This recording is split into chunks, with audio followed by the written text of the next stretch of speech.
Good afternoon. Good afternoon. Today is Friday, November 8th, 2024, and this is a call board meeting of the Richland 1 Board of School Commissioners. We're located at Stevenson Administration Building, 1616 Richland Street, Columbia, South Carolina, 29201. Would like to read a statement. Pursuant to the Freedom of Information Act, FOIA, all persons, organizations, and media outlets as requested have been notified of the time, date, place, and agenda of this meeting. We do call this meeting to order. There is an agenda set before us. Item 2.01, which is the agenda adoption, then item 2.02, recovery plan and SCDE response, and then after that we will have an adjournment. At this time, we'd like to entertain the first item on the agenda, which is 2.01. That's agenda adoption. What's the pleasure of the board? Move for approval. Second. Been moved by Commissioner Harris, second by Commissioner Myers. Question or discussion? Seeing none, hearing none, we'll all cast our vote manually. All those in favor say aye. Aye. All those opposed. It is a 7-0 vote. All commissioners are seated for this meeting. Now we'll go to item 2.02, which is the recovery plan and the SCDE response. Dr. Witherspoon. Thank you, Dr. Bishop, members of the board. We will have our CFO, Ms. Sherry Matthews Hazel, to provide some information regarding the plan that the district submitted and the SCDE response to give a fuller picture of what has been transpiring. So as soon as they are ready, AV-wise, we'll turn that over to Ms. Sherry Matthews Hazel.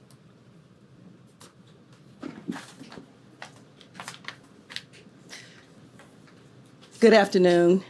Good afternoon. Chairperson, Dr. Bishop, Board, Dr. Witherspoon. Good afternoon, everyone. I will provide an overview of the October 31st State Department of Education letter we received related to the district recovery plan, and this will be submitted as information. I wanted to start with the timeline, and you should have a copy of the PowerPoint in front of you. On August the 2nd, the State Department of Education placed the district on fiscal caution due to the procurement findings and non-procurement issues. And this plan was due within 60 days. The State Department stated that significant procurement issues were unresolved, and more specifically, they addressed the P-card findings. And this required them to escalate the district fiscal rating to fiscal cautious from fiscal watch. The district noted that the P-card findings, which was the previous procurement item, this was resolved in June prior to the district escalating to fiscal cautious. Wanted to point that out. On September 30th, the state granted an extension until October the 14th for the submission of the district recovery plan. This gave the district additional time to provide, this gave the State Department additional time to provide clarification on non-procurement issues highlighted in their letter. And then on October the 1st, the district submitted the recovery plan related to the Inspector General's findings, and this only addressed the procurement items. And then a day later, October the 2nd, the district received a letter from the State Department. They provided us additional information related to the non-procurement issues that was noted in the fiscal caution letter that assisted us in drafting the district recovery plan. As we move along on October the 11th, the district submitted the recovery plan for these non-procurement fiscal issues on that date. And then on October 17th, the State Department issued us this P-card audit report that was dated June the 10th, 2024, reporting the district had implemented all corrective actions and they noted that positive changes made to the district P-card program. And on October the 31st, the district received a letter from the State Department assigning an independent audit team to assist with the district recovery plan following the rejection of our plan. The district was expecting the State Department, as done in all previous communications, and in addition to their technical team meeting with us in September, to reach out to the district for clarification before our plan was rejected. That did not happen.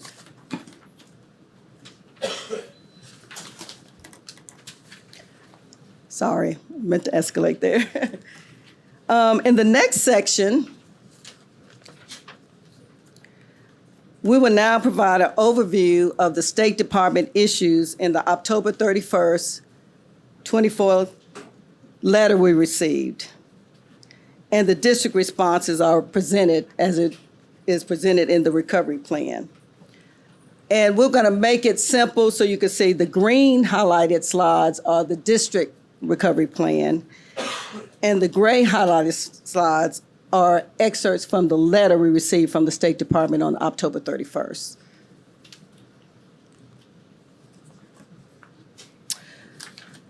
On the first finding, and this is the district recovery plan,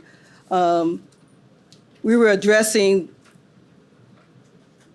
the Inspector General mentioned the district mismanaged $31 million allocated by the board for the Early Childhood Center by awarding an unauthorized procurement. The Inspector Generals were referring only to the unauthorized procurement and not any ongoing issues when they made this recommendation. And as you can see, the Inspector General recommendation, which is under that, state the district should rectify this situation in accordance as required by the South Carolina Regulation 9-445-2015. And that regulation related to unauthorized illegal procurement. The regulation states the district had three choices to address this unauthorized procurement. They could continue the contract by ratifying this unauthorized procurement, they could terminate the contract, or they could start over. The board chose to ratify the contract. And if we go to the next slide, which is in gray, that addresses the state comments, and it's related to the same $31 million unauthorized. The State Department response is in bold at the end. And just to summarize it, the State Department stated the district ignored the Inspector General findings and only emphasized information concerning fraud and did not address mismanagement of funds beyond ratification. But our understanding in the State Inspector General report, they only wanted us to address the unauthorized procurement, and that's what we did.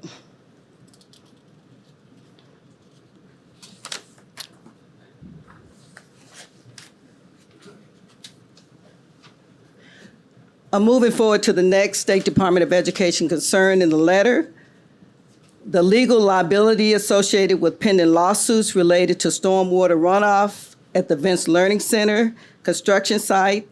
They wanted to know had the district considered financial implications of these lawsuits and how will the potential liability be funded with additional burden to taxpayers, students, and staff without utilizing funds necessary for district operations. The district response to that, as with all governmental bodies, we are required by law to maintain liability insurance. The South Carolina School Board's insurance, SCISBIT, provides coverage for the district.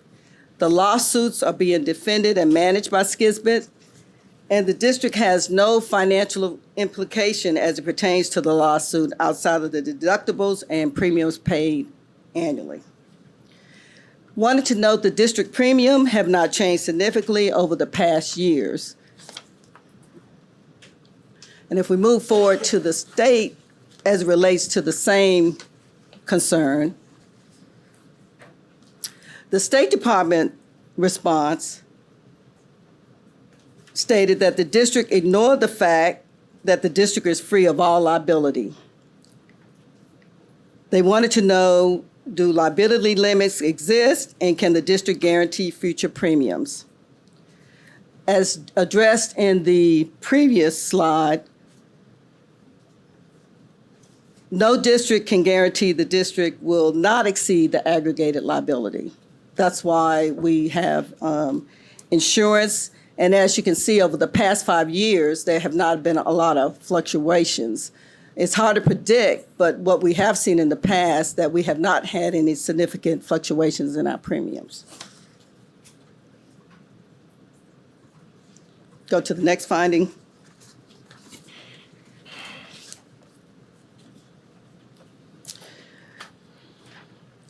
This slide is addressing the state concern, asked if the district has assessed the financial requirement for future operations and the maintenance of the Vince Ford Learning Center.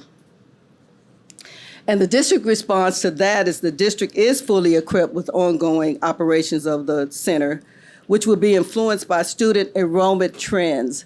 The enrollment trends will drive everything we do. It is common practice for all school districts to incorporate the operational costs of new buildings and renovated expansions out of their general fund. Some of the examples we gave, and this is, it's not new to the district, is we have the language immersion program at Carver Lion, the Montessori program at Kaufman Road, and other program expansions that's new to us. And some of you who've been here for a while, if you go back to the $381 million bond referendum, and I was here during that time, we built the middle school. That was out of the first bond back in 1996, $184 million. And that's Southeast Middle. And so it's not new to us, new programs, new building. And that's how we addressed it. If you go to the State Department response. Read that second paragraph. There's another paragraph. I do want to point out, let me go back to the previous slide for the district. I do want to point out, as we did include in the fiscal year 25 general fund budget, we did approve 2 personnel positions for the principal and the administrative assistant. And in addition to that, as we approach the fiscal year 26 general fund budget process, operational costs for the Vince Ford will be integrated based on the status of the construction project and in consideration of the anticipated student enrollment.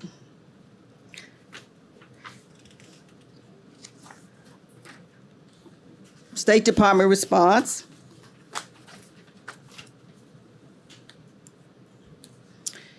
The State Department major concern that the district did not estimate future recurring operational and maintenance costs, and those costs were not evaluated.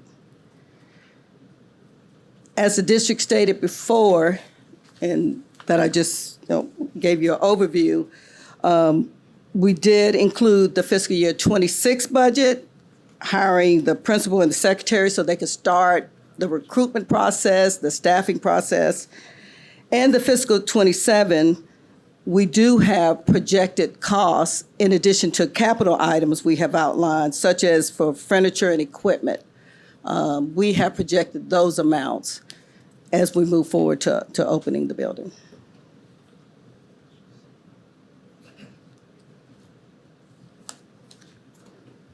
The last issue in the October 31st State Department letter, the state asked the question, does the district student enrollment, it has declined 9% since 2014. Has the district assessed a decline in state aid funding that is based on student count? And how do you plan to supplement this? The district monitors student enrollment throughout the fiscal year. We make adjustments to staffing and operating budgets are made as we receive our 11th day and 45th day enrollment counts. The enrollment trends drive our staffing allocations It has an impact on supplies, operational costs, and other costs. Staffing levels are reassessed based on enrollment metrics, allowing for necessary realignment when needed. And as we look at the State Department comment about that response, the State Department indicated the district did not address the specific question about the budget impact on declining enrollment or planning for regular maintenance and capital improvement to adequately maintain existing facilities. I'll be glad to answer any questions regarding the district recovery plan and the State Department education response. Dr. Witherspoon, would you like to add anything else? Not at this time, Mr. Chair.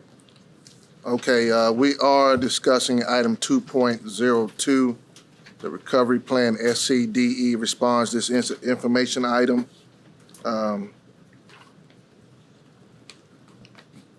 Question or discussion at this time regarding the presentation? Commissioner Devine. Thank you, Mr. Chairman.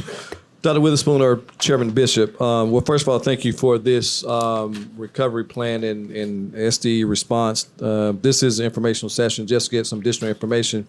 Just a general question. I've been around for several years and dealt with several state superintendents of education. Have we sent an email or correspondence or communication to have a sit-down conversation with the superintendent of education?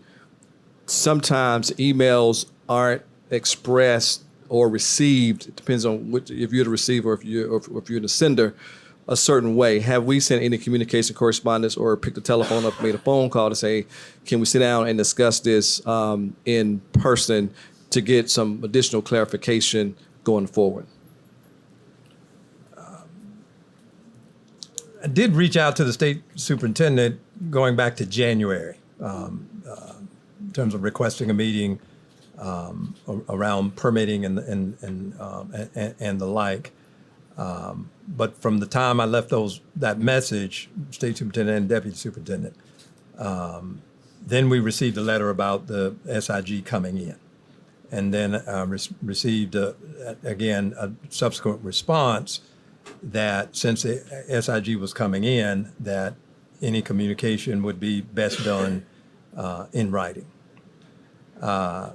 As embedded in Ms. Matthews-Hazel's presentation, one of the meetings with the technical team suggested that we reach out and seek a meeting for clarification on again, those non-procurement items. An email was sent, and a response was given. Yes, we'll work to schedule a meeting, but no meeting was scheduled.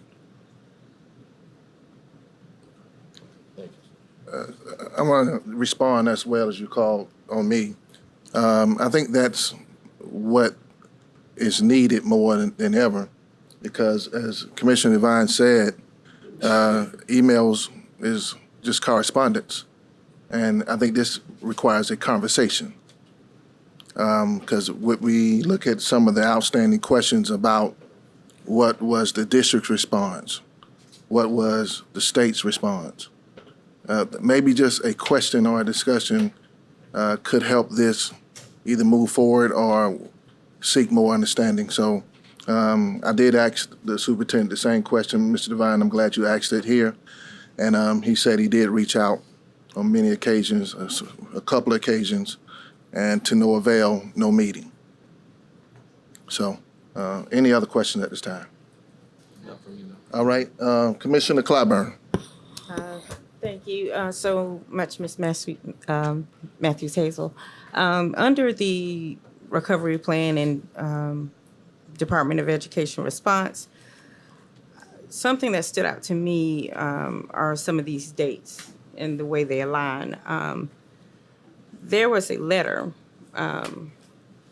or the result, on June 10th, where the district implemented, it states that the district implemented all corrective actions and noted the positive changes made by the district, in reference to the P-CARD program. That was June 10th, a letter dated June 10th of 2024. We were notified of that or received notification of that item on October 17th. That is correct. Okay, so that, as far as the calendar is concerned, it's kind of concerning with those dates. Has anyone asked a question of why it took so long for us to be notified that these things had already taken place? The notification was made. Have they responded to any That is a questions? good question. We inquired over a period of time just for our auditors coming in, and we were selling bonds, and we were just told the audit was not complete. And we knew it was completed when they left the field, but we just wasn't sure when they would wrap it up. So there was always a big question mark if you left the field in March, April timeframe, and they told us then we did a pretty good job. So that, that can't answer that. We knew it was complete. We were waiting on it, and they kept saying it was coming and it's coming, and it did not get here till October 17th. Okay, And it had the date, June 10th, the date that it was finalized on the cover of the audit report. and they have not said why it took so long for us to be notified? Or the No. public to be notified? Not officially. Okay, thank you. Okay, Commissioner Harris. Thank you so much, Mr. Chair. Ms. Matthew Hazel, not so much going to piggyback on what Commissioner Clyburn said. The letter that's dated June 10th, is that not the response to the district being put on physical watch? So this is the letter that pretty much would have lifted That is correct. the physical watch. But we didn't receive this letter, June 10th letter, until October the 17th. That is correct. So the district has been placed on physical warning between the June 10th time and then October 17th time. That is right. But we had a letter that was removing the physical watch saying that we had addressed the findings and all this other stuff. Okay. We were expecting a letter because formality is when you're placed on fiscal watch, they'll come back and look at the program, look at the deficiencies and see if you cleared it, and they will lift it.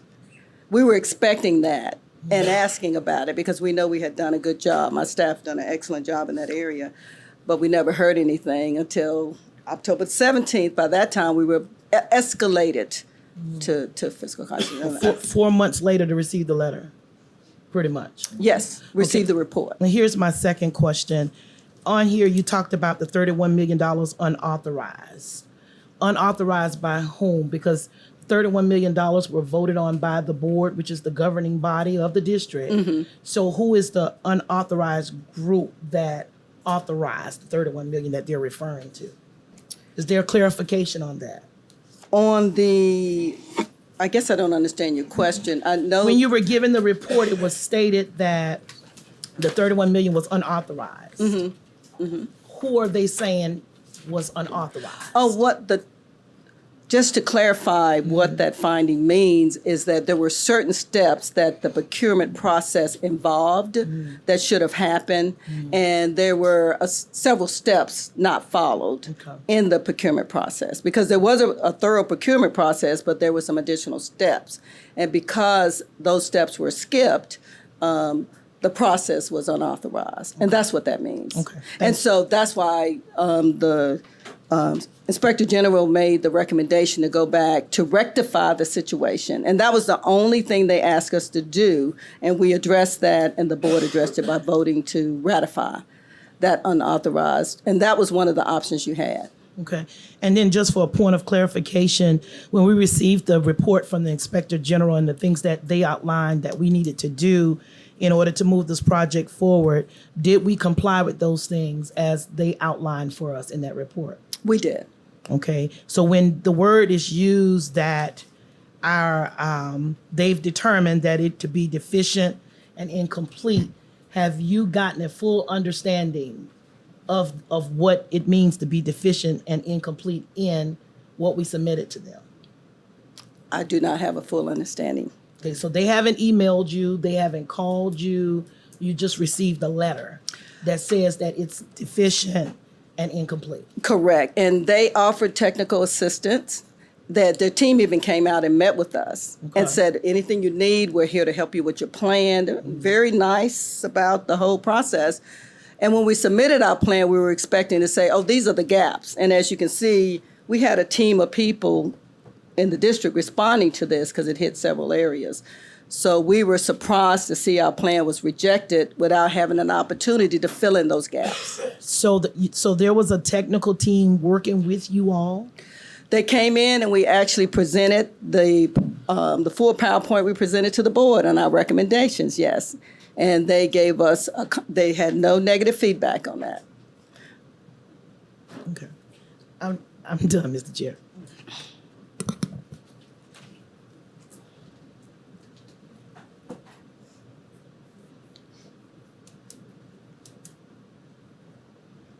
I just got to make sure I heard that correctly. They sent in a team to help you. When you presented that to that same team, which is the same presentation you presented to us, That is correct.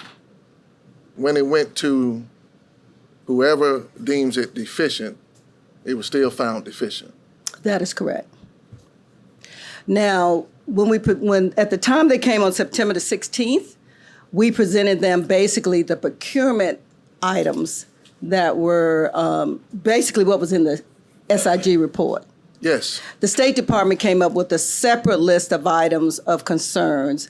We did not discuss those because at that time that team said we weren't sure what they were, and we needed to contact the State Department leadership. So they asked that our leadership contact their leadership to tell us what those non-procurement items. And you can see it took maybe about 2 weeks for them to get back with us, and they did with the letter that I shared and went over with you. You probably have it. That's the second plan that you received on October the 11th, addressing the non-procurement. And basically, the State Department was, they list questions for us to answer. I want to be very clear about some of the questions I have. So we had the SIG, which is State Inspector General, come in from, January to around March or April. Correct. And the findings that were submitted to us for ratification, according to his report, we did just those things, right? Yes. Those recommendations from the Inspector General, we did all of those items that were requested. The training is ongoing, but everything else was completed. The procurement, the ratification, we have a new procurement code that we had issued around the same time the audit was going on. So yes, that is a correct statement. So, Ms. Matthew Hazel, the Inspector General's report is closely tied to our recovery plan, correct? That is correct. And so everything that this Inspector General suggested, recommended for us to do, we did, and we submitted that in our recovery plan. That is correct. And the ongoing training is still going on. Yes. However, we followed the recommendation of the Inspector General, submitted the same plan of recommendations with a technical team, and is still deemed deficient. Do you have any idea, you heard this already asked, why are we deficient?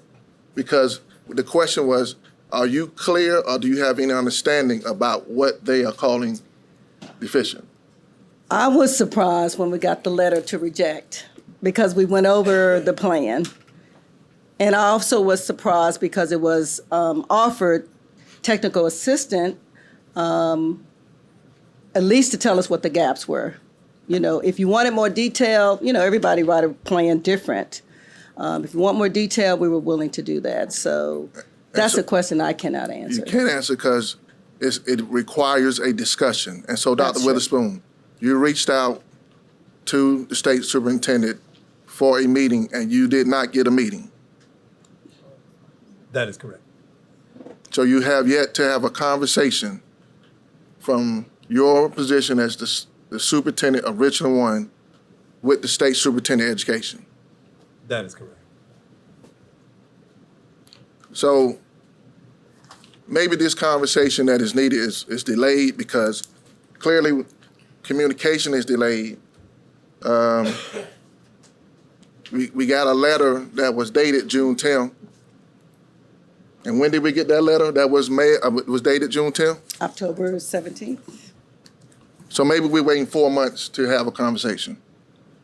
I can't tell because, you know, the aggressive nature of not having a conversation, but wanting to have an auditor come in and have the conversation is a little concerning to me.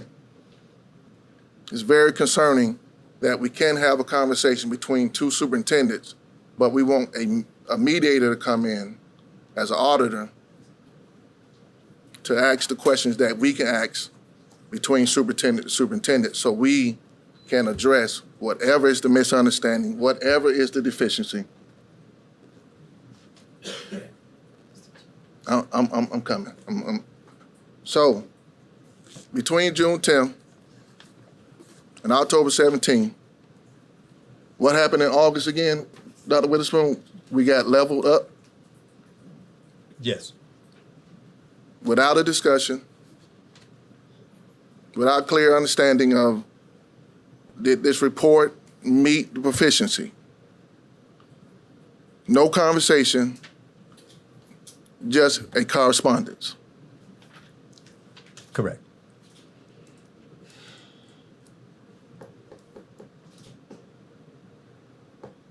I don't know. I mean, I hope it's clear now because nothing's clear about this process. Commissioner Harris.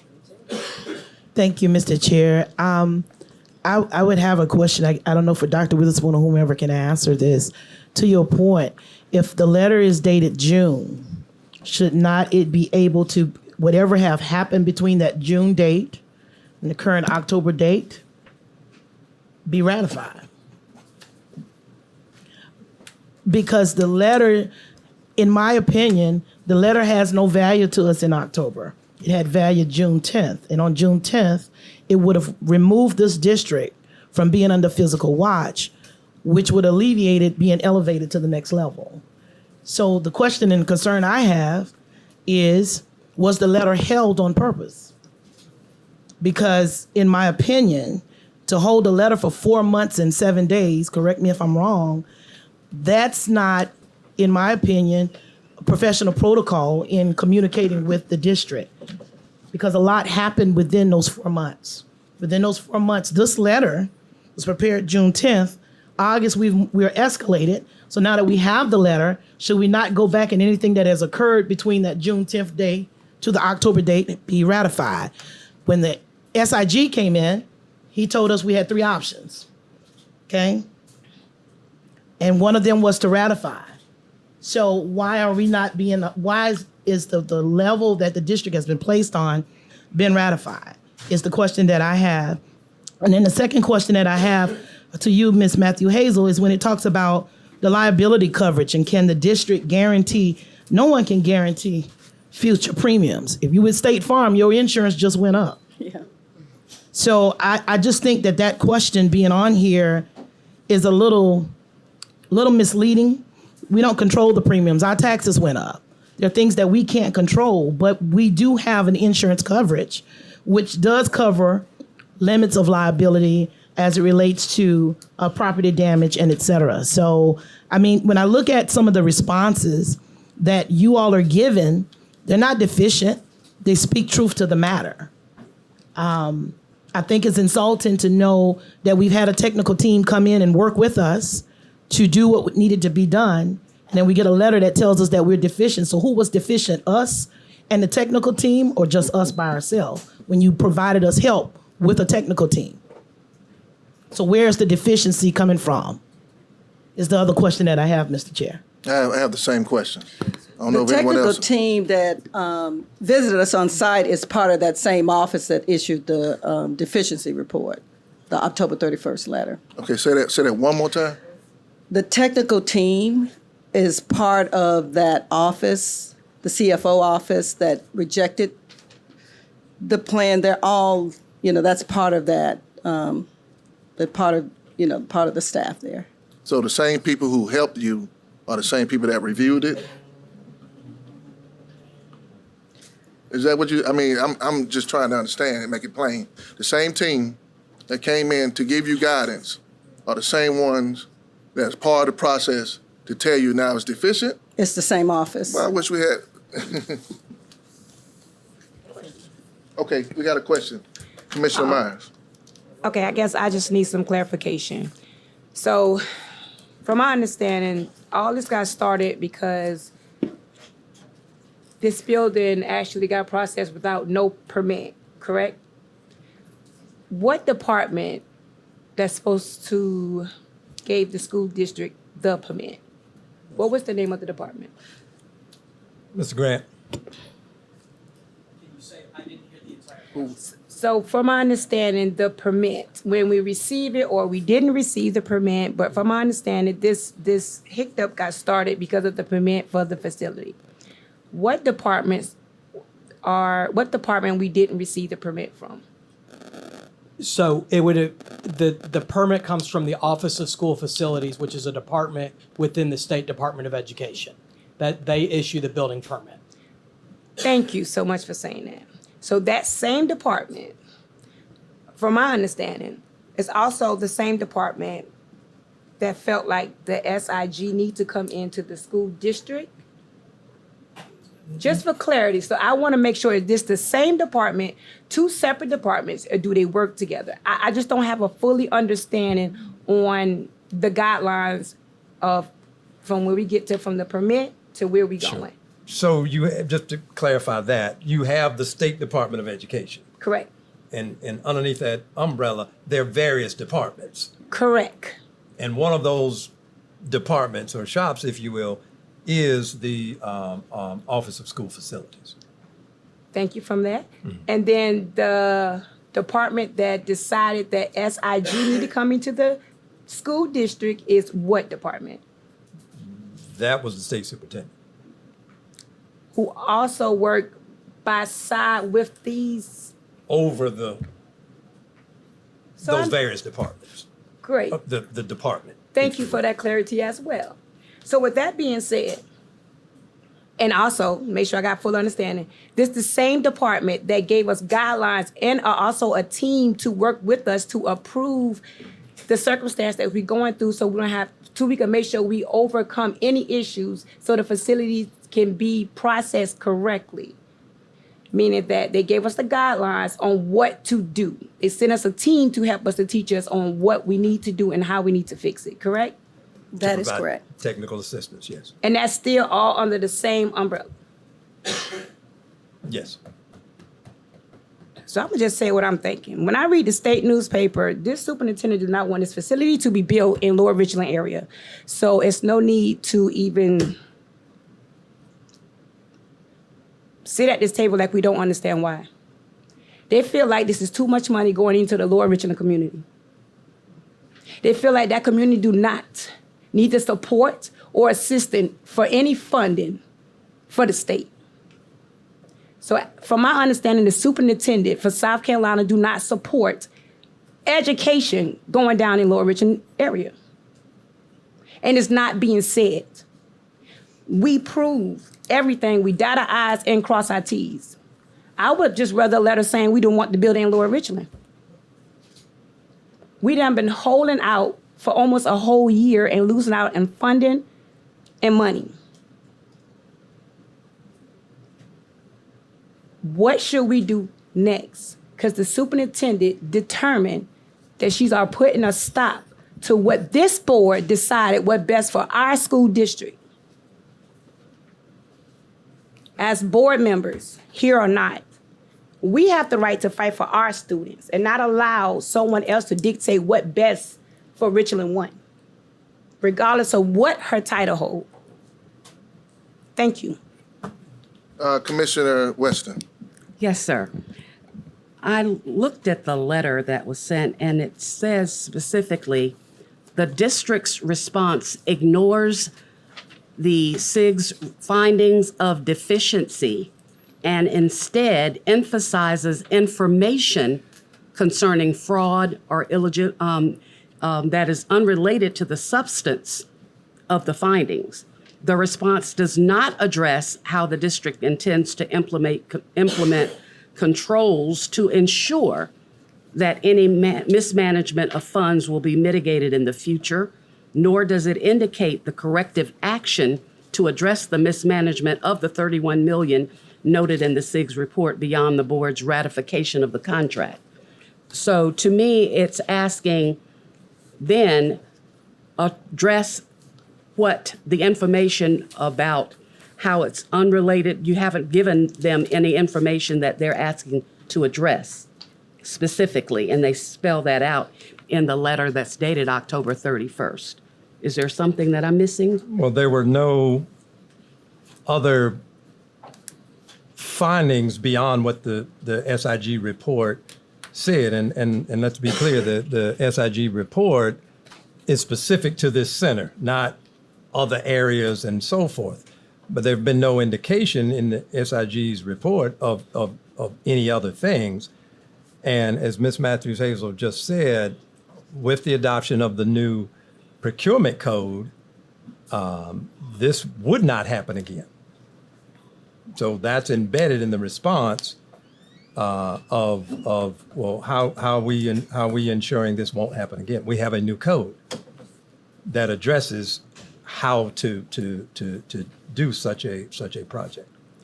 And so you have gone back to the state superintendent and asked for a meeting so that you can discuss what is in the letter and communicate two-way as to what's going, your interpretation and obviously the one that they have from the State Department are different.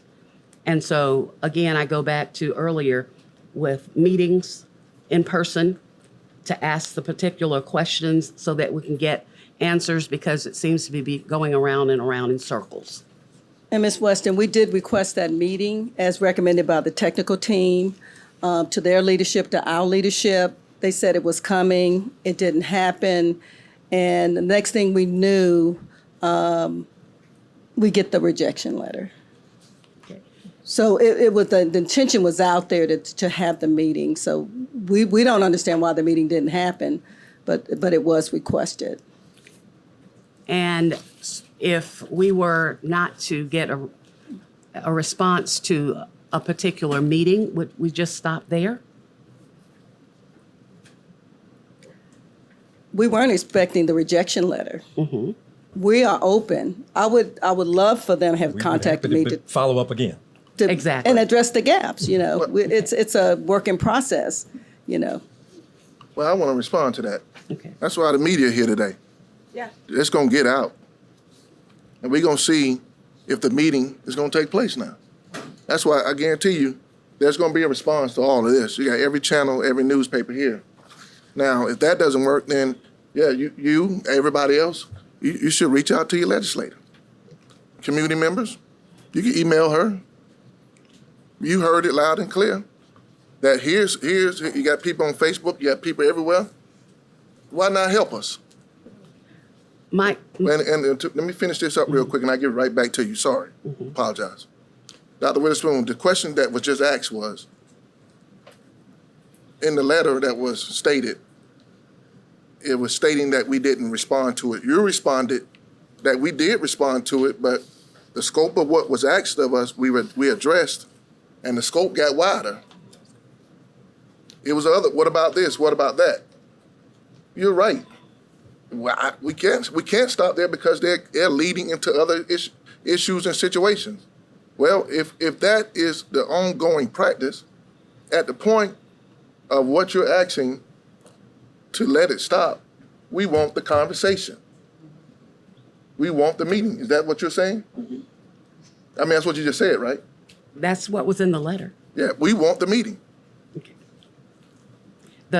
If I may continue? Okay.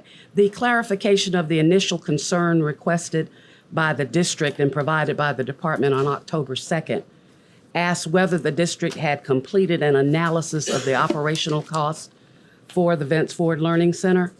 And it says it does not indicate that the estimated future recurring operational and maintenance cost of the facility had been evaluated.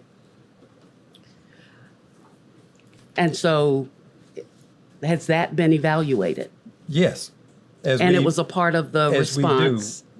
What was in the response and embedded in the response is we plan for that in annual budgets, whether it's additional square footage, as we did with the addition of the Montessori expansion at Kaufman Road, as we did with the additional addition to the language immersion program over at Carver Lyon. With the addition of, we added over these years, we've added AP capstone programs. Again, we've expanded Montessori, we've expanded middle school sports. We've even with a decreasing population, if you will, since 2024, we have expanded programs. We've added 3K classrooms, 4K classrooms. We've added CTE pathways and the like. That's accounted for, as Ms. Matthews said, Hazel said, that's accounted for in our annual budgets. We added in this current year's budget a principal and an administrative assistant for this facility. That's how districts do that. That's how it's done. Even you take a district that's growing, if you will, and adding new schools. They don't do a new budget, if you will, for every new facility and you're carrying 5 different funding plans, one for the district as a whole, another for new elementary school A, another for new middle school B, so forth and so on. It's wrapped into your operating budget, in which we do, and that was embedded again in the response. If you were to ask, and Ms. Grant, you care to elaborate, that's general practice. Okay. You keep using the word embedded in there, and maybe it's that it has not been said so that it transitions to the way that they're looking for the question to be answered. And that's why I asked about the one-on-one, the conversation, because they said that it was not clear when the question was raised about budgetary impact with declining student enrollment, how this is going to be done. So they're looking beyond that to say, with the student enrollment going down and you're building a facility that was not approved, then how are you going to keep this up, get teachers and transportation and cafeteria people and all of this? And you keep saying it's embedded in there, but my way of looking at it may not see how it's embedded because it has not clearly answered. Well, I agree. The question. conversation, as you and several board members have indicated, but that's how it's done. Districts don't do separate funding plans every time you have a program expansion, every time you do something else. It's a part of the budget process. As I'm looking at it, I'm seeing it not only as a program, but as a facility. And we already have facilities.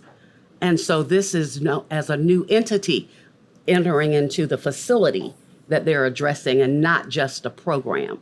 And so that's why I think that it needs clarification. And just as we've indicated in there, although not a facility per se, those additions that we have done are the same way. We're adding square footage when we add it on to Carver Line.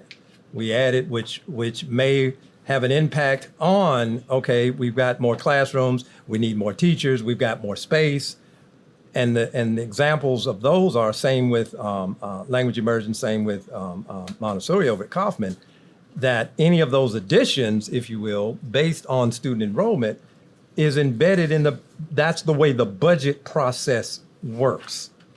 So we have examples, while not a new facility per se, new square footage, program expansion, those types of things that have personnel impact, that have impact in terms of utilities and all of that, the district has done that. Okay. So here they're saying due to the insufficiency of the recovery plan, that they concluded that we need to go down another path. And that path is to have an independent audit team to come in. Is that correct? That's what's in the letter. Okay. And so they want that independent team to come in and then to work with the department and the district in addressing these fiscal challenges. Well, we don't see them as challenges. I just explained how it works, whether here in Richland or across the state of South Carolina, and I venture to say across the country. You don't create the separate plans. You don't. Operations is operations. Well, my question then and is, so how forth. do we move forward? We know where we are. How do we move Well, we're waiting on forward? additional information as indicated in the letter. Commissioner Lomanak. Thank you, Chairman Bishop. When Dr. Witherspoon, when you're talking about this, I mean, I guess I do, maybe I'm not understanding what you're saying, but I remember when we talked about this in December of 2022, and I was asking at that time about funding sources, because then we were talking about 0 to 5, and I was asking for operational costs. And I was just recalling, like, one program that I remember that this board all agreed with, and I think unanimously voted on, was the JAG program. And one of the questions we had was, how much is this going to cost? And obviously, we were very excited that I think the city of Columbia was paying for a large majority of it. But I don't think it was crazy for us to ask the question, how much is this program going to cost? We want to know before we say we're implementing the program, because any money we spend on that program is going to be money we can't do on something else. And of course, that turned out to be not quite free, but pretty darn close to it. So it was an easy call. So from my perspective, at least, it seems important before we build a new building that will have yearly recurring costs. And that's why I was asking for, how much will this bind us to operationally each year? Because we know that's going to come out of the general fund budget. And that's why I asked that question. And I just never received any numbers or data. I don't think the board did either. So are you saying that that's just, you don't do that until after you've built it and you're waiting until you open No, it? that's not what I'm saying. Can we get those numbers? Or- That's not what I'm saying, Commissioner Lomanak. What I'm saying is from a budgetary standpoint, and we do this annually, when we ask the board to consider a budget, if we need additional social workers or programming, that becomes, when finance does their slides, it's whether it's we need a teacher raise, that's going to be $9 million or what have you, staff increases and so forth. We do that, but and then it's wrapped into the subsequent budget. We only bring you all that one time. And I think, Mr. Grant, can you provide some information on the operating? Sure. Yeah. So we've assessed the annual operating costs as well as one-time costs when you open it. We have a facility, Bradley Elementary, that's about 72,000 square feet. This will be 71,000. So that provides us our close comparable for those costs. So for instance, utilities, which is power, gas, and water, $107,000 a year. We look at waste services, $3,000, security monitoring, an additional $2,000. We add up all of those costs, and we were at $222,400. But then what we look at is we're renting a building over on Two Notch Road for about $80,000 a year. So our net would be a subtraction from that. So we were looking at a net of about $142,000 additional dollars in annual costs. And then, of course, we have the one-time costs, which we build into our capital budgets for things like technology, outfitting it, or making sure that our Bell and PA system is installed, all of those things. So, and that's what I guess I'm surprised that's what I've been asking for. All I wanted was like a memo from Mr. Grant or anyone detailing what he just said. And Chairman Bishop or Dr. Witherspoon, correct me if I'm wrong, I don't think we've gotten that. And I've asked for it repeatedly. That's it. That was a description of the annual recurring costs that come out of the operating fund. I don't think it was stupid to ask for it. It clearly wasn't because y'all came up with it. And I don't understand why, and we can go back to the number of meetings that I asked for it. I just don't understand why we didn't get it, but that was it. I mean, it just seemed like you need to know what something's going to cost before you do it. You don't hire the social workers and then say, this is how much it's going to cost. You don't start the JAG program and then say this is how much it costs. You don't build a building and then come to us and say it's going to cost this much every year. We figure that out ahead of time. And I just don't understand why we weren't able to just get that information really easily over the last 2 years. But Okay, all right, we got a question this way. Commissioner Myers. I know the SIG, they came into the building. I'm pretty sure they had all the information they need to receive it because they gave us the angles that we need to focus on to fix. So I'm pretty sure that information was given. But I like the fact Commissioner Lomanak stated that his question of his concern, because those was also my concerns. It seemed like some of the superintendent concerns are the same concerns that Lomanak and some others board members had raised. Also Heather. So it's like this is a repeating circle that we are not sitting at the table. Their concern about this facility is over and beyond us as board members. They are using their power for where they sit at to control how this board work, what best for the students. And I don't want to step on nobody's toes, but it needs to be out here while the news is sitting here. We got to speak the truth into the community. That's what I want to say. All right, okay, Commissioner Harris. Thank you. I just want to mention something, and I appreciate Mr. Grant mentioning those numbers. This information was given previously on the cost because I recall asking the question. We are renting a building, paying $80-something thousand because we have to have a place for the early learning program. I have asked that question, and I sit here, and Mr. Melvin Henry may recall, I was a little upset that we were paying for parking space at this building that we are renting $80-something thousand because we don't have the learning center. So that information was provided. Now, whether or not you heard it, I recall receiving it. I recall responding to it, that it makes perfect sense in what we're asking for. And as a matter of fact, when the numbers were given, I said that would be $80,000. We're not spending any more that would go in this facility, that all of this would be in this facility. And I know we've had 1,000 meetings and there's a lot on everybody's brain, but I recall this discussion.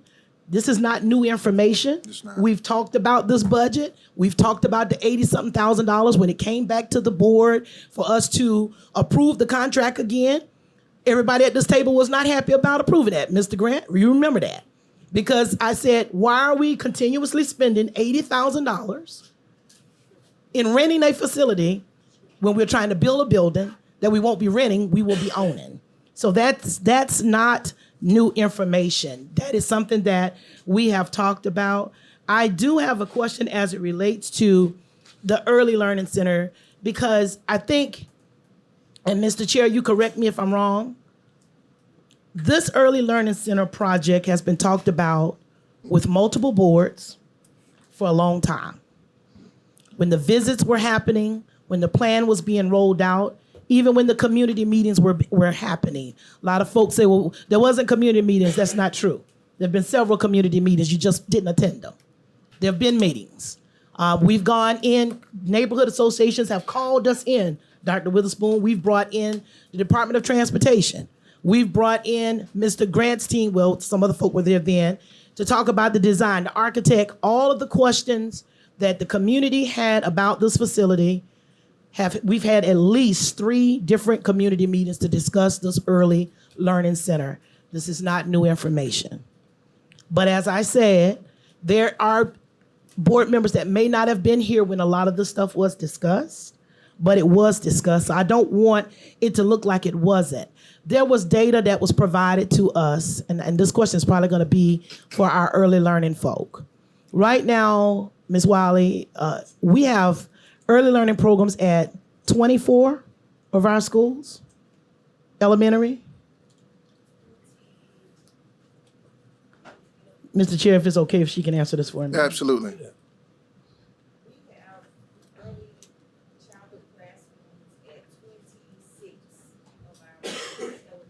And how many elementary You might schools? want to repeat what she said, so the We mic can have get- we have early learning. Yeah, you want to come to the mic? Thank you. I'm sorry. we want everybody to be very clear. I appreciate it.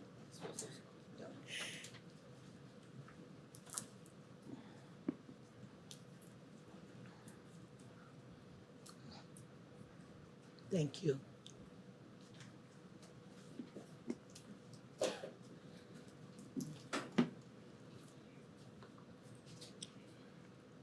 Could you repeat your question?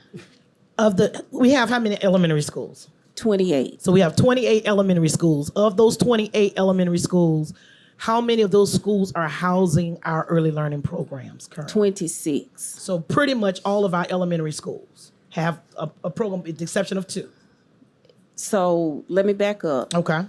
All of our schools, Okay. but when you talk about traditional Got you. pre-K, traditional pre-K, we have those classrooms in 26 of the elementary schools. Okay. We also we serve 3-year-olds and 4-year-olds in Montessori. That's at Logan Elementary School, Kaufman Road, and Brockman, the entire school. Okay. That's 3 and 4. Yes. Okay. So here's my question. Of those 26 schools, are we at capacity? We're not at capacity at all of them? schools. Okay. But let me clarify. Okay. What happens is in certain areas we will be at capacity. Okay. Transportation is not always provided from one end of the district to the other end of the district. And so what we have done over the years is we will look at our trend data with our waiting list and with the number of students that are enrolled to determine, do we need to move a classroom to better serve a specific community? Okay. That's how we So determine. we do have some waiting lists out here still. Yes. Okay. All right. Thank you, Mr. Chair. She pretty much answered the question that I had. All right, I got Commissioner Weston, then Commissioner Lomanak. Yes. The thing is that the $80,000 for the parking lot, was that what you were saying? The parking lot, parking spaces, The facility. the facility? The rental of the facility is 80,000. Embedded in that is additional cost for parking spaces. And that is the one that houses the adult ed and had the smaller children, or no? The facility we rent houses early learning center district level staff. The parking lot that we are renting spaces for is utilized by adult ed students who park there in the evenings to walk across the street to the adult ed facility. So it's used for staff, the facility that we're paying for. Correct. Okay, And then they meet with parents and do their screenings and different things at that location. okay. So, correct me if I'm wrong. Richland 1 and our use with the State Department of Education, we're dealing with K-12, correct? We deal with more than K-12. The CERDEP program, which is 4-year-olds, and then and as Dr. Wiley indicated, But we're not responsible for pre-K. We're just K-12. The general funds are K-12. They're K-12 funds. there are CERDEP funds. We do get some funding for below K. Okay. When we're looking at the fact that we are using that general fund and funding those different things, we're funding the operational cost, the facility cost, and everything else. It's coming out of that general fund. But we have not answered the questions that if we were to spell it out, what are all the things, how much is it going to cost if we do that facility with everything that's listed there? How much will it cost? Do we have that number? Mr. Grant? We do, just to answer a portion of that, we have projected that on the general fund side. There's a capital and a general fund. And as you can see, Bob Grant talked about the operational costs. A lot is driven by square footage. Also, we work with the instructional side to just estimate the staffing, which is a big portion. And, staffing is driven by enrollment. So those things, like Dr. Witherspoon said, would have to be, we have to look at that as we get closer to the school year to fine tune those numbers. So we do have that information, and that's one of the things we would have shared with the State Department, not knowing how deep they wanted to get into the weeds with us. We have those numbers. We even have the furniture, fixture, and equipment. We have projected that out, and we have planned what year we will issue bonds to cover that or use a portion of fund balance. So those things are planned out. It's just a matter of, how much information are they asking for? And that we were never asked to get into the weeds, but we do have that available. Okay, please get into the weeds with us then. Okay, thank you. Yes, we'll be glad to do that. We'll be glad to do that. Commissioner Lomanak. Thank you, Chairman Bishop. And I just wanted to respond to Commissioner Harris. I definitely remember the parking lot and the rental. Commissioner Harris was righteously and rightly frustrated at the time at the Mount, especially because of the parking spaces, which seemed, I think, was a little bit shocking to all of us, but she specifically was talking about it, and I think it was correct. And I will look at that meeting, and if at that meeting we talked about the operating costs of the Vince Ford Early Learning Center and got the information you just provided, I will stand corrected. I absolutely remember the parking lot because we were having to vote on that then. That's why we were going into the amounts, because we were learning how much we would save, and so I know that we talked about that. What I don't recall receiving is what I'd been asking for, but I'll stand corrected if we got that information at that meeting. Thanks. Yeah.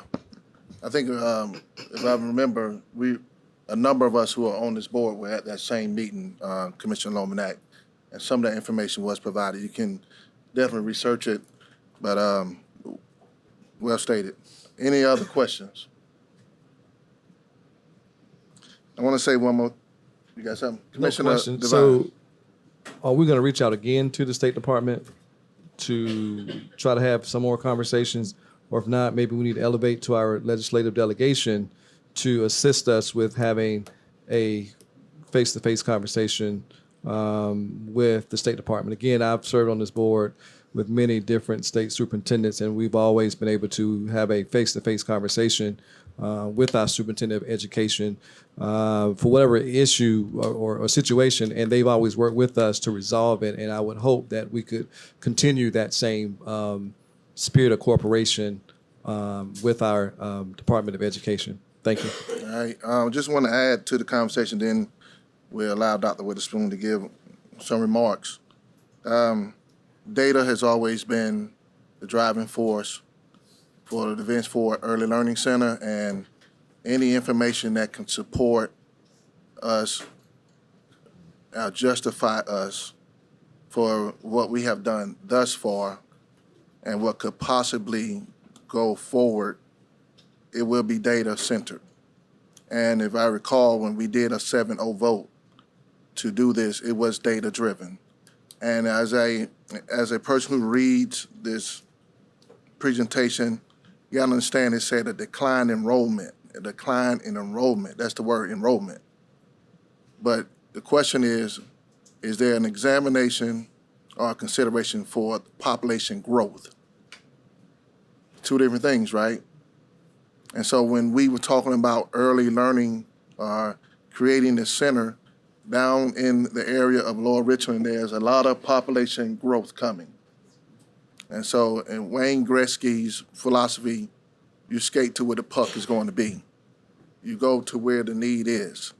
And so I thought and believe in the idea of we were trying to get ahead of the growth to meet the needs of children, and that's what it's about.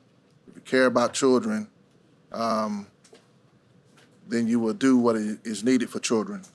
And it's very timely for how, even untimely, of how all this is taking place. It's very timely and even untimely how all of this took place.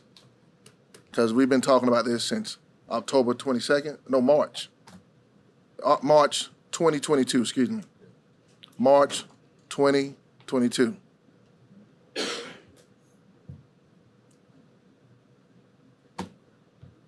Here we are, November 2024, still talking about it. How many times have we did this presentation? I can't count. Too many times. And as I see the media here, here's what you can write down. Richland 1 wants the meeting. Richland 1 requests the meeting with the superintendent of state education. You can take that.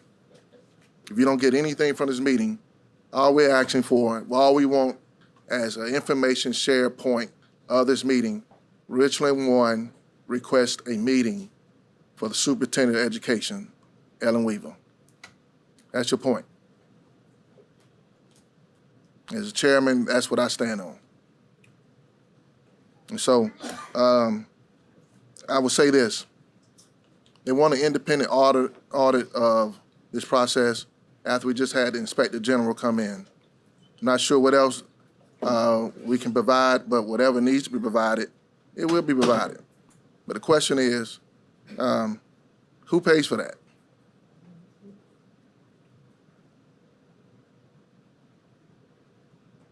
Okay, you already had the Inspector General come in on the state's dime. Now the internal audit comes in a couple of days, couple of weeks, couple of months later. Who pays for that? So, Dr. Witherspoon, would you like to share anything before we get ready to adjourn? Dr. Bishop, members of the board, I thank you all for the time today, administration opportunity certainly to review this information, the plan, and information that we submitted and responses to provide the context. And as you put it, we look forward to continuing work with the State Department and certainly echo your sentiments in terms of a meeting so that, any questions, issues, concerns can be clarified. All right, no other questions or discussion. We're down to item 3, which is adjournment 3.01. The next regular scheduled board meeting will be held on Tuesday, November 12, 2024, at the Stevenson Administration Building at 7 p.m. With no objection, we now stand adjourned.